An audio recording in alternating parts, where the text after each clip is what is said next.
Welcome to Unrecorded Histories, your source for untold secrets, lost stories, and shocking facts. Subscribe now. September 11th, 2001. A clear blue morning in New York City turned into the darkest day in modern American history. Two planes struck the Twin Towers. A third hit the Pentagon. A fourth crashed into a Pennsylvania field. Nearly 3,000 lives lost. The world watched in shock. But as the dust settled, questions began to emerge. Questions that the government never fully answered. Why did 3 skyscrapers collapse at near freefall speed? Why were warnings ignored? Why does crucial evidence remain classified to this day? In this full documentary, we will explore the untold story of 9/11, the evidence, the contradictions, and the secrets the government doesn't want you to know. Stay with us until the end, because what you're about to discover may change everything you thought you knew about America. The official story of September 11th is one most Americans grew up hearing in classrooms, in the media, and in presidential speeches. According to the U.S. government, 19 hijackers affiliated with Al-Qaeda carried out the deadliest terrorist attack in history. 4 commercial planes were hijacked. 2 struck the Twin Towers of the World Trade Center in New York City. 1 crashed into the Pentagon in Washington, D.C., and the final plane, Flight 93, crashed in a field in Shanksville, Pennsylvania, after passengers fought back. The attacks shocked America and justified 2 decades of wars in the Middle East. They also led to the creation of the Patriot Act, the expansion of mass surveillance, and trillions spent on defense and intelligence. But here's the problem. From the very first hours of that tragic day, eyewitnesses, engineers, and even government officials raised questions. Questions that didn't fit neatly into the official narrative. At 8:46 a.m., American Airlines Flight 11 struck the North Tower. At 9:03 a.m., United Airlines Flight 175 hit the South Tower. At 9:37 a.m., Flight 77 struck the Pentagon. And at 10:03 a.m., Flight 93 went down in Pennsylvania. By 10:28 a.m., the North Tower had collapsed. 3 skyscrapers had fallen that morning, including Building 7, which wasn't hit by any plane at all. The government immediately declared Al-Qaeda responsible. Within hours, the FBI released names and photographs of the 19 alleged hijackers. But how did they know so quickly?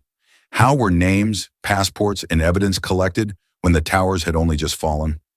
Firefighters on the scene described secondary explosions in the buildings. Architects questioned how steel skyscrapers could fall so rapidly due to fire, something that had never happened before in history. Families of victims demanded answers, but when they pressed government officials, many were ignored. And in the weeks that followed, while Americans grieved, something else was happening behind the scenes. Evidence was being destroyed, questions were being silenced, and a new narrative was being carefully constructed. Could it be that the real story of 9/11 was never meant to be told? To truly understand history, one question must always be asked: who benefited? On September 11th, nearly 3,000 people died, but behind the grief and tragedy, power shifted, money moved, and agendas advanced. Within just weeks of the attacks, the U.S. launched a global war on terror. Afghanistan was invaded to topple the Taliban. Then Iraq, on claims of weapons of mass destruction, claims that were later proven false. These wars cost trillions of dollars and lasted decades. Who profited? Defense contractors like Lockheed Martin, Boeing, and Raytheon. Oil companies with access to Middle Eastern reserves. Private security industries that grew overnight. September 11th also changed life inside America. The Patriot Act was rushed through Congress, giving government agencies unprecedented surveillance powers. Phones could be tapped, emails monitored, and citizens tracked, all in the name of security. Before September 11th, mass data collection was controversial. After September 11th, it was accepted. Could it be that the attacks opened the door for policies already waiting to be unleashed? In the days before September 11th, unusual financial activity took place. Millions of dollars were bet against United Airlines and American Airlines, the very 2 airlines whose planes were hijacked. Investigators found that the trades were suspiciously timed, suggesting some investors had advanced knowledge of what was coming. The official explanation? Coincidence. But in the world of finance, coincidences of this scale are rare. If 9/11 was only the work of terrorists, why did so many governments, corporations, and agencies gain power, wealth, and influence from its aftermath? For millions watching live, the collapse of the Twin Towers was the most shocking sight of the day. But in the years since, experts, engineers, and scientists have questioned whether the towers fell the way we were told. According to the official report, the hijacked planes ignited massive fires inside the towers. The heat weakened steel beams, leading to the collapse of both skyscrapers. But here's the problem. Never in history had a steel-framed skyscraper collapsed due to fire alone. Not before September 11, not after. Firefighters, journalists, and survivors on the ground described something strange. Many reported hearing a series of explosions, like demolition charges, going off inside the towers. One firefighter said, "It was like boom, boom, boom, like a demolition when they're tearing down a building." At 5:20 p.m., hours after the Twin Towers had fallen, another skyscraper collapsed. Building 7 of the World Trade Center, a 47-story building, fell at near freefall speed. Here's the catch. Building 7 was never hit by a plane. The government's explanation? Office fires.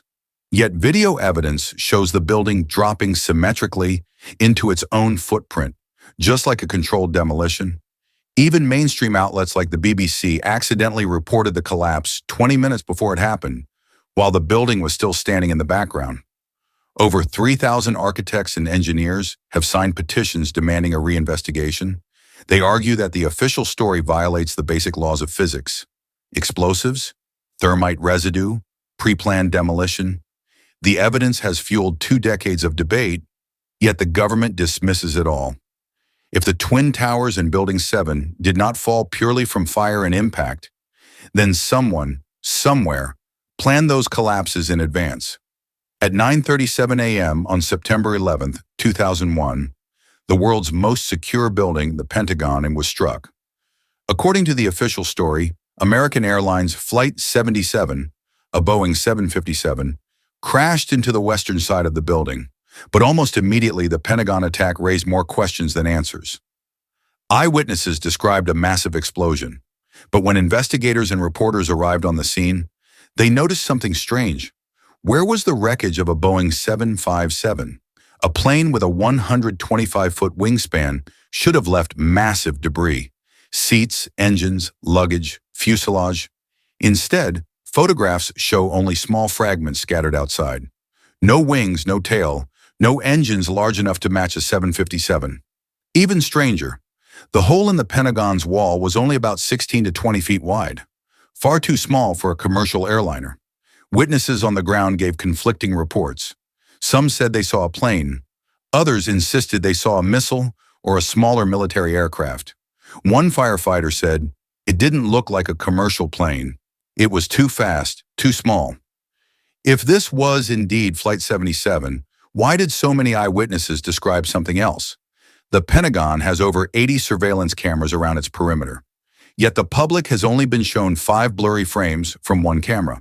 These frames don't clearly show a 757. In fact, many analysts argue the footage appears more like a projectile or missile.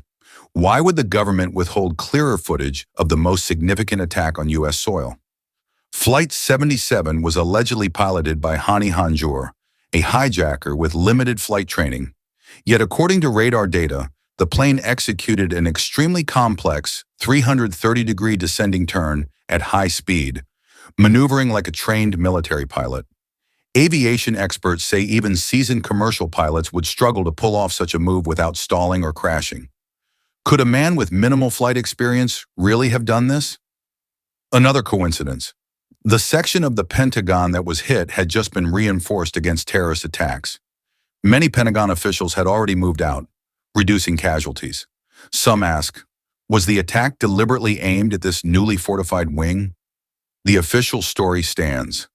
Flight 77 hit the Pentagon, but to this day, skeptics argue that the lack of visible plane debris, the limited footage, and the impossible flight path point to a different explanation, one involving a smaller aircraft or even a missile strike. The question remains, why won't the government release the full video evidence? If the Pentagon attack wasn't exactly what we were told, then what really struck the heart of America's military power? At 10:03 a.m., United Airlines Flight 93 crashed into a field near Shanksville, Pennsylvania.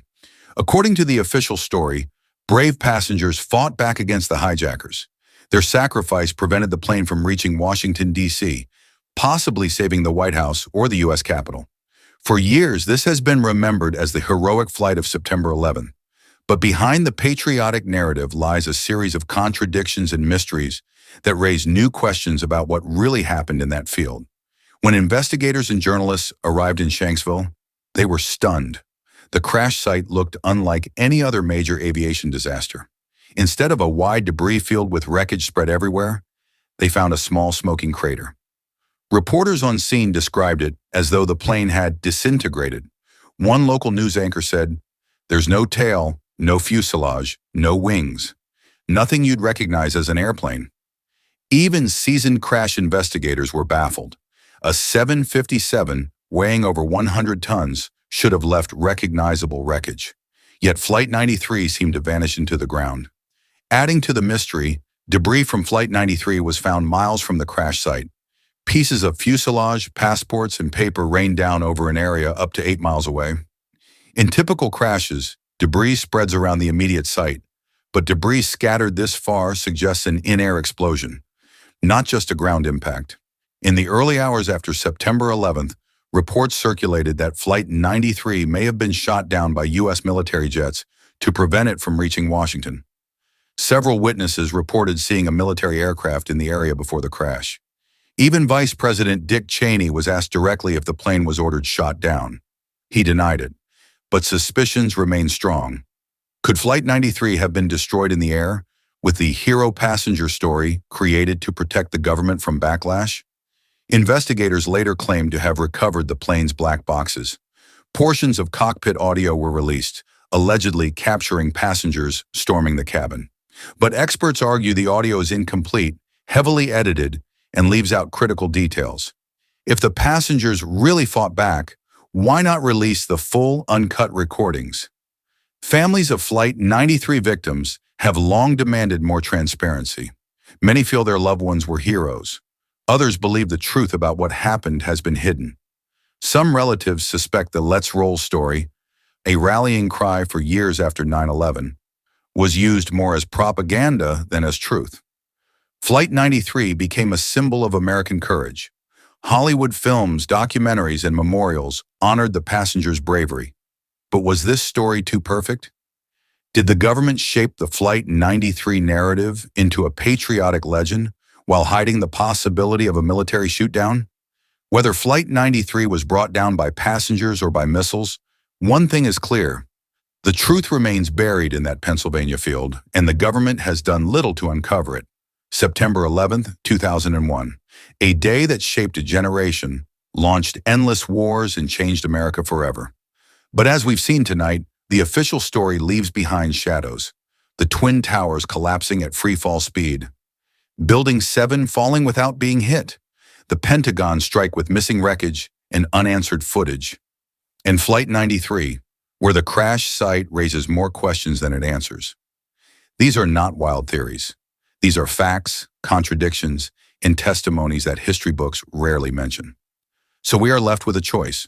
Was September 11th exactly as the government told us? A surprise attack by foreign terrorists? Or was it something deeper? A plan with hidden hands designed to reshape the world, expand wars, and create the surveillance state we live in today? Perhaps the truth is buried under the rubble of the World Trade Center. Perhaps it's locked away in classified files. Or perhaps it was never meant for the public to know. What do you believe? Was September 11th just a tragic act of terrorism? Or is there a hidden truth the government doesn't want us to see? Let us know in the comments below, because your voice matters in uncovering the truth. And if you want to keep exploring hidden histories, government secrets, and shocking what-if scenarios, make sure to hit subscribe and turn on notifications so you never miss an episode here on Unrecorded Histories. Until next time, stay questioning, stay awake, and never stop searching for the truth.